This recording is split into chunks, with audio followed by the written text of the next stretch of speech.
आया था कि आगे जाकर ऐसा माना जाता है कि वर्साई की संधि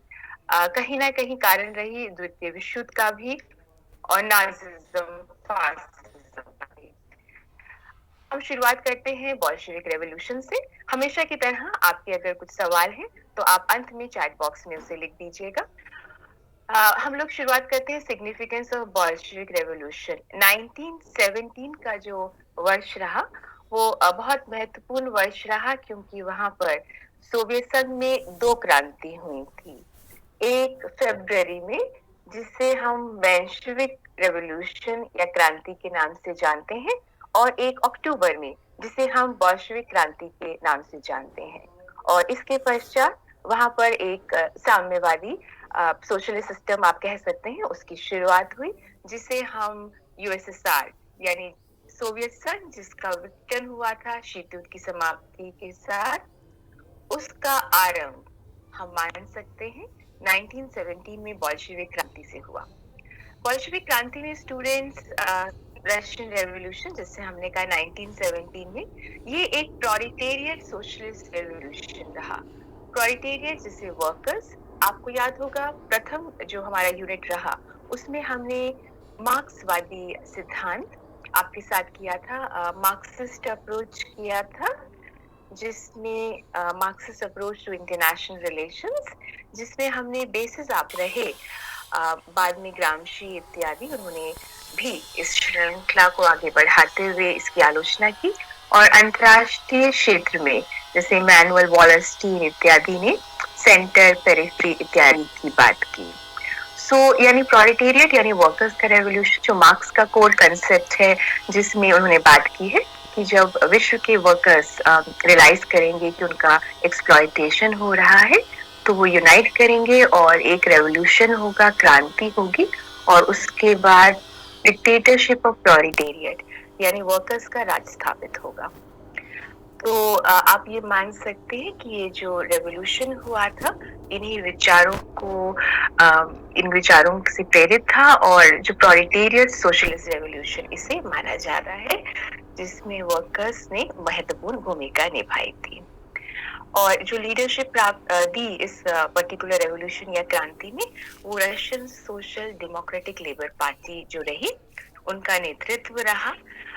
यह पार्टी रिप्रेजेंट करती थी वर्कर्स को यानी कि जो श्रमिक थे, खासकर जो जैसे क्योंकि पूंजीवाद या औद्योगिकरण हो चुका था तो जो वर्किंग क्लास थी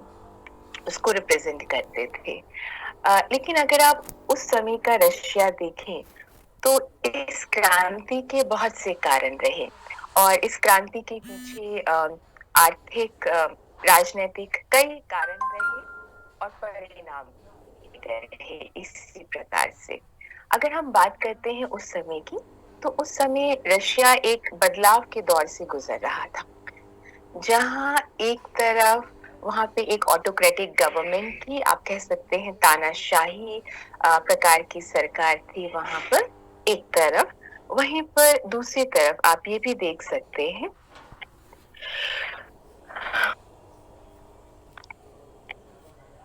वहीं दूसरी तरफ आप ये भी देख सकते हैं कि नई लहर भी सामने आ रही थी यानी बदलाव भी देखने को मिल रहा था जहां पर मध्यवर्गीय वर्किंग क्लास श्रमिक और जो कृषक थे, खासकर जो पुअर किसान जो थे, पुअर फार्मर्स इत्यादि, उन सब में एक तरह से आप कह सकते हैं जागृत भी हो रहे थे। तो दो चीजें साथ में थी, एक ऑटोक्रेसी जो चल रही थी वहां से वहां पर काफी समय से और ऑटोक्रेसी जो थी उसमें या उसके जो विचार थे या उनकी जो एक सोच चली आ रही थी, कानून चले आ रहे थे उसमें और एक जो नई लहर चल रही थी जहां पर वर्कर्स, मिडिल क्लास इत्यादि उनमें बदलाव आ रहा था सोच में और जो समस्याएं हैं वो उसके खिलाफ प्रदर्शन इत्यादि भी कर रहे थे और उन समस्याओं को और उस परिस्थितियों को वो बदलना चाहते थे। तो इस कारण से एक तनाव उत्पन्न हुआ ऑटोक्रेटिक सरकार में और ये जो नए फोर्सेस इत्यादि जिन्होंने जिनका आप कह सकते हैं उस समय शुरुआत हुई।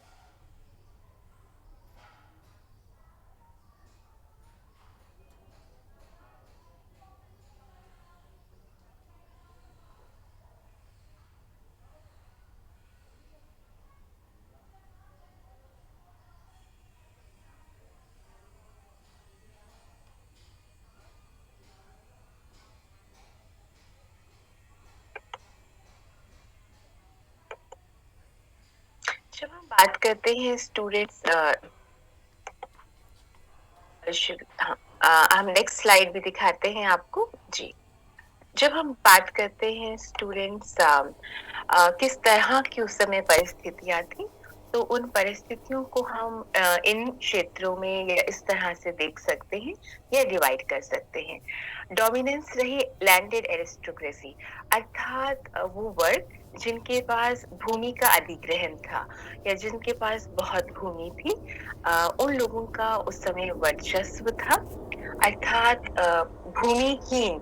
लोग जो थे उनको समस्याओं से गुजरना पड़ रहा था। लेकिन उस समय एक वर्ग ऐसा था जिनके पास बहुत ज्यादा भूमि थी, जिसे लैंडेड एरिस्टोक्रेसी के नाम से भी हम जानते हैं या कह सकते हैं। तो भूमि का वर्चस्व रहा एक वर्ग के पास, तो कहीं ना कहीं आप कह सकते हैं कि उनकी तानाशाही भी रही, क्योंकि उनके पास भूमि का वर्चस्व रहा।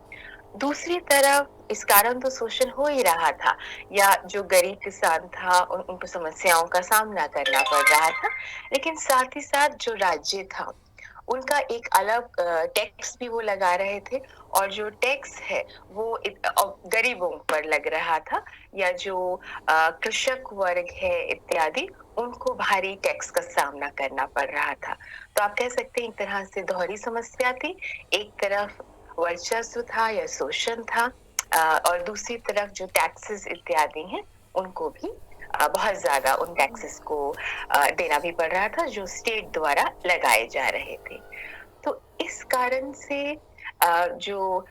श्रमिक वर्ग है, और जो क्योंकि औद्योगिकरण हो चुका था, तो उस समय जो पूंजीवादी थे उनकी भी तानाशाही थी। तो श्रमिक वर्ग वहां पर और कृषक वर्ग यहाँ पर, दोनों में ही डिस्कंटेंट था, अर्थात दोनों ही उस समय की जो समस्याएं थी उसके खिलाफ थे। कृषि के क्षेत्र में बदलाव नहीं आ रहा था, आधुनिकीकरण नहीं हो रहा था, और कृषि जो थी वो स्टैग्नेंट थी, अर्थात उसमें जैसी वो थी वैसी ही थी, उसमें बदलाव नहीं आ रहा था, या उसमें आधुनिकीकरण नहीं हो रहा था, या उसमें विकास नहीं हो रहा था। और जैसे हमने कहा, क्योंकि औद्योगिकरण हो चुका था, तो एक जो श्रमिक वर्ग जो उभर कर सामने आया था, तो उनका एक अलग आंदोलन चल रहा, आंदोलन आप कह सकते हैं, या उनका जो डिस्कंटेंट था सरकार के प्रति या पूंजीवादियों के प्रति, तो उसने एक अलग विद्रोह आप कह सकते हैं का रूप ले लिया था, क्योंकि वो अपने अधिकारों की मांग कर रहे थे और शोषण से मुक्त होना चाहते थे। लेकिन ये जो पूंजीवादी इत्यादि थे या लैंडेड एरिस्टोक्रेसी थी, अर्थात जो पूंजीवादी थे, ये साथ ही साथ जो जिन पर वर्चस्व था भूमि पर जिनका,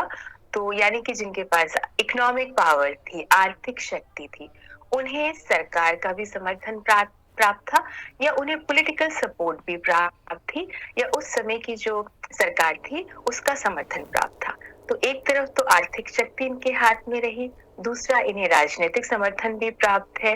तो इस तरह से शोषण जो है वो बहुत बढ़ गया था, और जो श्रमिक वर्ग है या मजदूर वर्ग है वो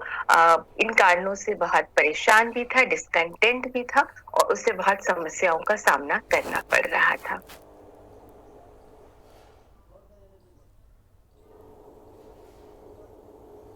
अगर हम इसी श्रृंखला में आगे देखें, तो उस समय की जो परिस्थितियां थी उनकी अगर हम बात करते हैं, तो स्टूडेंट्स यहाँ पर आप रियलाइज करेंगे कि ये जो समस्याएं आ रही थी, इनमें कहीं ना कहीं देखने को मिल रहा था कि किस प्रकार से इन समस्याओं के कारण जो उस समय की परिस्थितियां हैं उनमें बहुत ज्यादा परिवर्तन आ रहा था, उनमें बहुत ज्यादा समस्याएं चल रही थी। और हम आगे आपको नेक्स्ट स्लाइड भी हम शेयर करते हैं आपसे।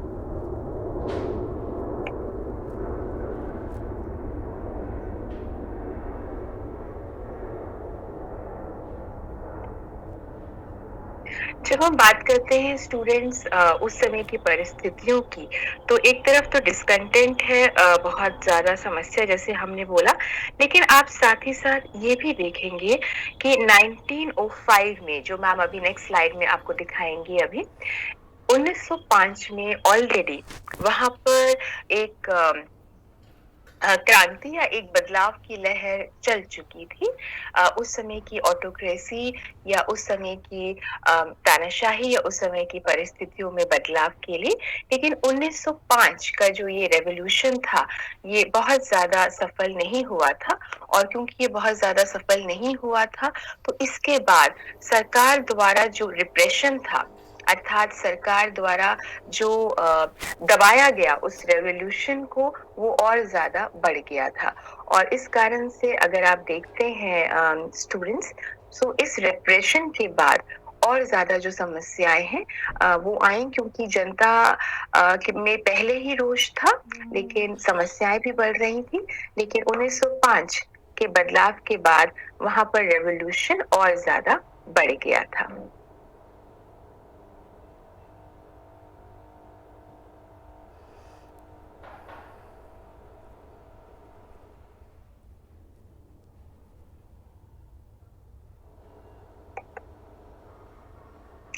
हम हम अभी दोबारा आपके साथ स्लाइड शेयर करेंगे, लेकिन उससे पहले हम आपको बता दें कि स्टूडेंट्स, हम आपके साथ एंड में आज प्रयास करेंगे एक लिंक शेयर करने का, जिस एक महत्वपूर्ण लीडर के रूप में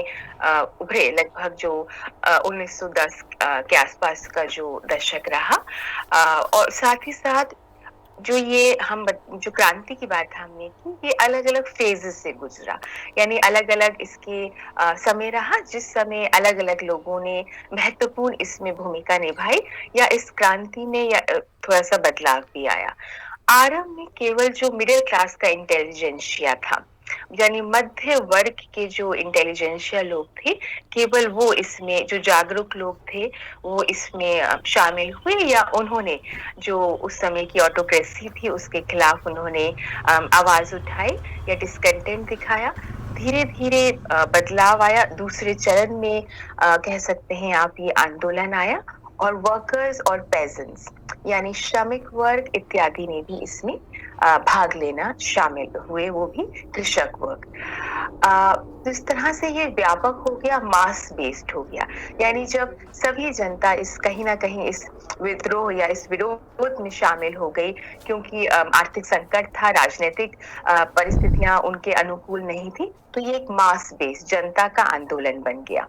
और अभी हमने आपको बताया 1905 में एक जो क्रांति हुई, सफल नहीं हुई, उसके बाद उसे बहुत दबाया गया, और इस कारण से जनता में और रोष उत्पन्न हुआ। फरवरी 1917 में स्टूडेंट्स, जो क्रांति हुई, उस क्रांति का मेन कारण था फूड शॉर्टेज। जैसे हर जगह की एक अलग स्टेपल डाइट होती है, तो रशिया में जो ब्रेड को अगर आप कह सकते हैं बहुत महत्वपूर्ण मानते हैं, तो उस समय ब्रेड की शॉर्टेज हुई, और उसने इस क्राइसिस को जैसे बोलते हैं चिंगारी दी। डिस्कंटेंट तो जनता में पहले ही था, लेकिन क्योंकि ये जो शॉर्टेज हुई, तो इस कारण से फूड शॉर्टेज के कारण आप कह सकते हैं कि 1917 की जो पहली क्रांति थी, बोल्शेविक रेवोल्यूशन, मेंशेविक रेवोल्यूशन जिसे हम कहते हैं, फरवरी में वो हुआ।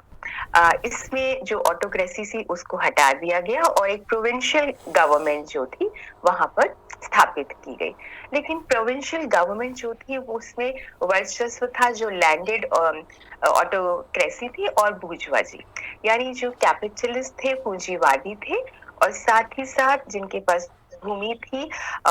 एरिस्टोक्रेसी, उन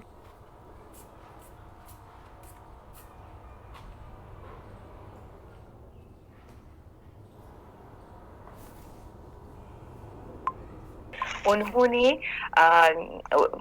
उन्होंने वहां पुनः क्रांति हुई, जिसे हम बोल्शेविक रेवोल्यूशन के नाम से जानते हैं, जिसके पश्चात वहां पर साम्यवादी यूएसएसआर स्थापित हुआ, और इसके तहत अक्टूबर 1917 में जो बोल्शेविक क्रांति हुई, उसके बाद जो प्रोविंशियल गवर्नमेंट थी, जिसमें वर्चस्व था कैपिटलिस्ट का, पूंजीवादी का, उन्होंने इसे हटाया और इसको ओवरथ्रो किया। तो इस प्रकार से स्टूडेंट्स वहां पर बोल्शेविक क्रांति के बाद साम्यवादी सोवियत संघ का जन्म हुआ, जो लगभग 1990 तक चला। उसके बाद विघटन हुआ उसका, और रशिया उसका उत्तराधिकारी बना है आजकल।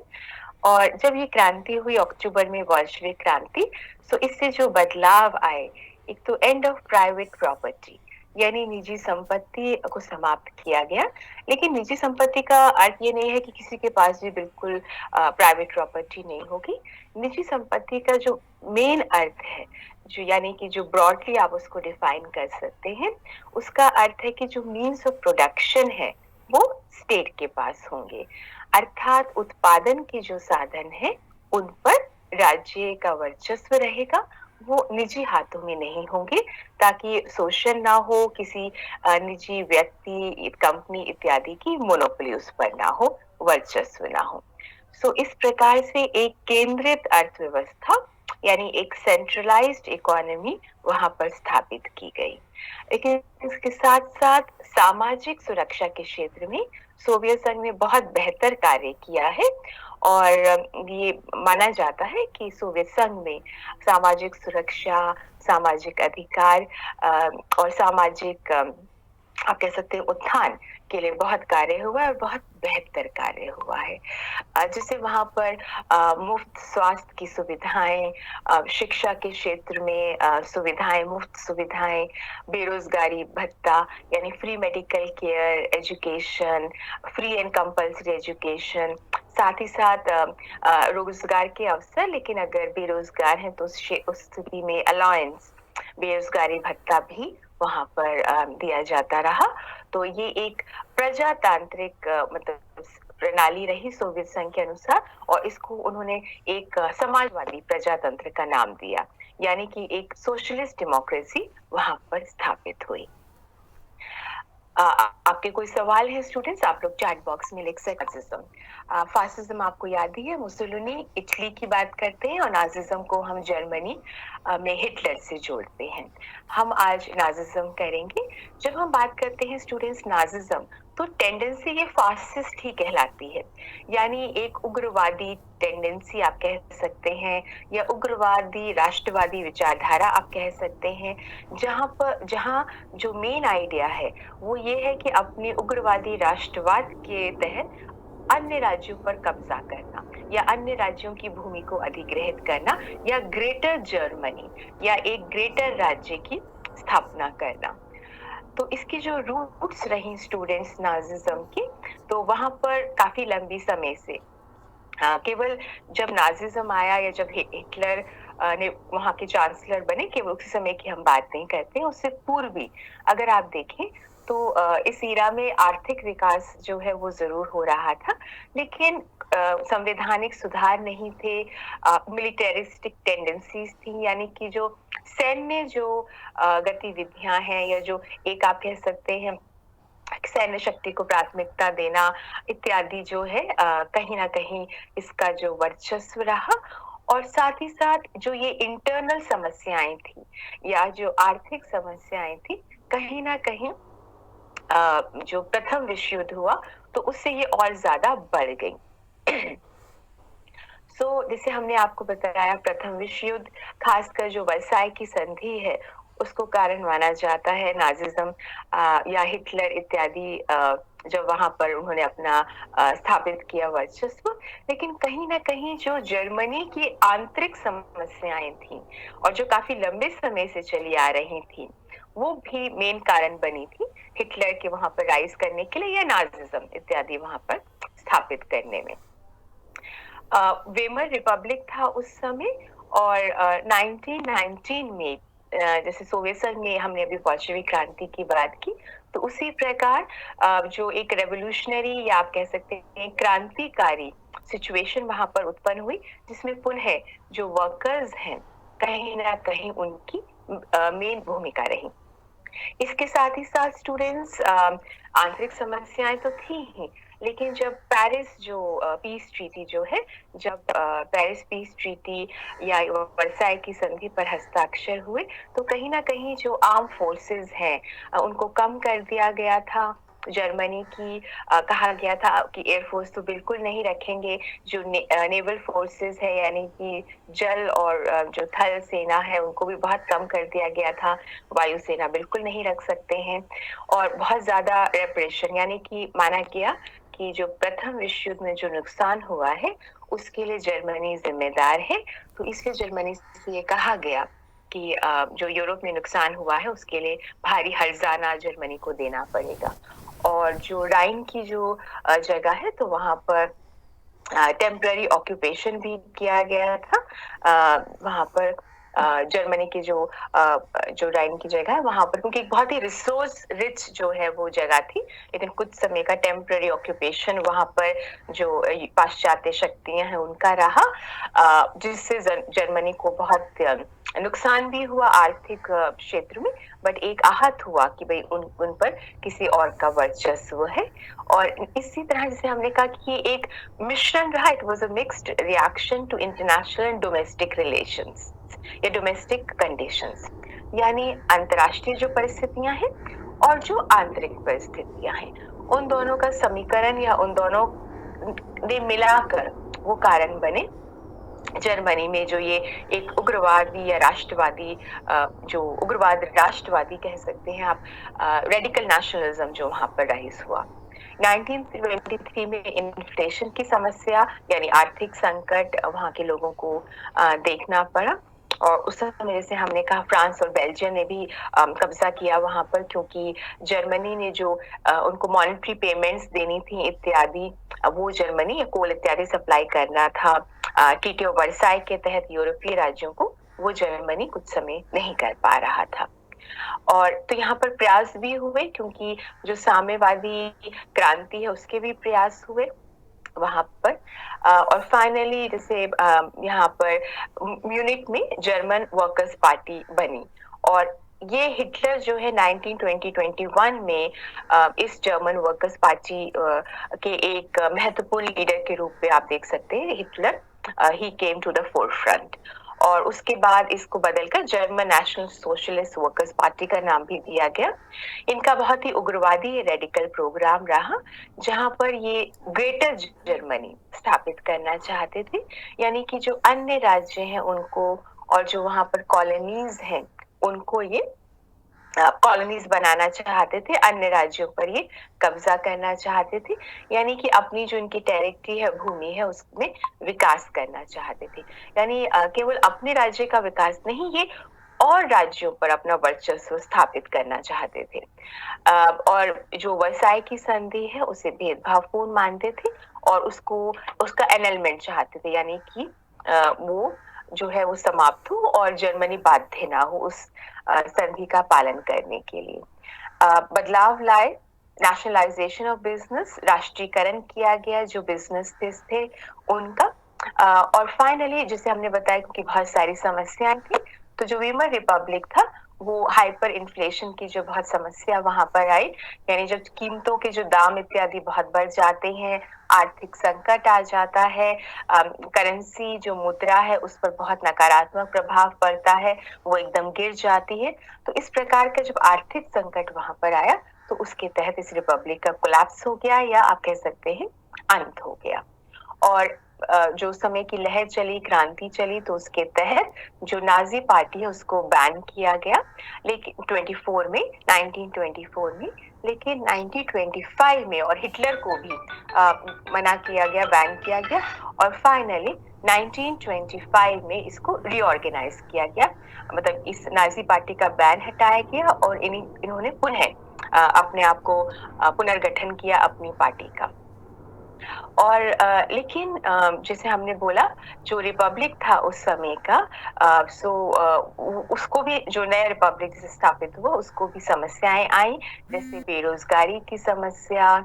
कृषि में स्टैग्नेशन, यानी कृषि में विकास नहीं हो रहा है, डेवलपमेंट नहीं हो रही है, कृषकों को नुकसान हो रहा है।